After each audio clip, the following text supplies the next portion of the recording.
Gaya rambut Mohawk ternyata memiliki sejarah kuno yang mengejutkan.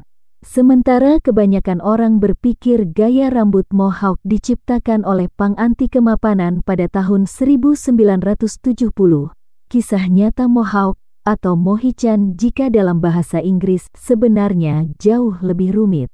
Mohawk adalah gaya rambut di mana kedua sisi kepala dicukur, menyisakan potongan rambut yang lebih panjang di tengah. Bukti tren ini telah ditemukan di berbagai penjuru dunia, dari Celtic Irlandia hingga Kosak Ukraina, bahkan di Indonesia.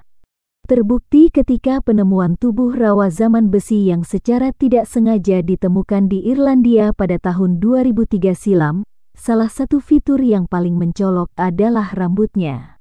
Terlepas dari kematiannya yang mengerikan, sisa-sisa manusia kloni Chavan berhasil bertahan dalam kondisi yang mengejutkan selama 2.300 tahun dengan apa yang dijuluki Mohawk pertama di dunia. Ini tampaknya tidak mungkin, tetapi bagaimanapun tengkorak itu mengalami dekalsifikasi dan kuncir kudanya yang tinggi diratakan dari waktu ke waktu. Sebelum lanjut, bantu channel ini agar terus berkembang dengan cara like, share, dan subscribe serta nyalakan lonceng notifikasinya. Pada abad ke-5 sebelum Masehi, Herodotus menulis bahwa di Libya Utara suku Macai juga mengenakan apa yang digambarkan sebagai gaya rambut Mohawk. Gaya rambut serupa juga dilakukan oleh Kosak Ukraina abad ke-16, dikatakan telah mencukur kepala mereka dan meninggalkan potongan rambut panjang di tengah yang kemudian dikepang menjadi jambul. Dikenal sebagai Oseledets, gaya rambut ini tampaknya berasal dari abad pertengahan dan telah dikooptasi sebagai simbol perlawanan terhadap Rusia.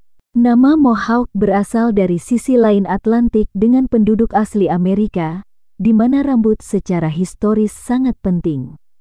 Gaya rambut bervariasi dari satu suku ke suku lainnya dan memotong rambut sering dianggap sebagai tanda kesedihan atau rasa malu. Beberapa kesalahan penerjemahan budaya dan ketidaktahuan orang kulit putih yang biasa, Mohawk telah dikaitkan dengan suku Indian. Suku Mohawk merupakan salah satu bagian dari penduduk asli Amerika atau disebut juga Kanin KHK. Kini lokasi tersebut berada di tempat yang sekarang menjadi negara bagian New York dan sebagian Kanada. Prajurit mereka lebih cenderung memakai apa yang dikenal sebagai kunci kulit kepala, di mana mereka akan mencabut semua rambut mereka hanya menyisakan bagian kecil di mahkota yang akan mereka kepang dan hias. Namun demikian, gaya rambut yang sekarang dikenal sebagai Mohawk lebih dekat dengan yang digunakan oleh suku Pawnee yang tinggal di sisi lain benua di Kansas, Nebraska modern. Berkat misrepresentasi sejarah penduduk asli Amerika di film-film Hollywood, seperti film barat tahun 1930 berjudul Drums Along the Mohawk, yang disebut penduduk asli Mohawk didandani dengan gaya rambut Pawnee, dan istilah Mohawk terjebak dalam kesadaran populer. Demikianlah pembahasan video kali ini. Jangan lupa untuk like, share, komen, dan subscribe.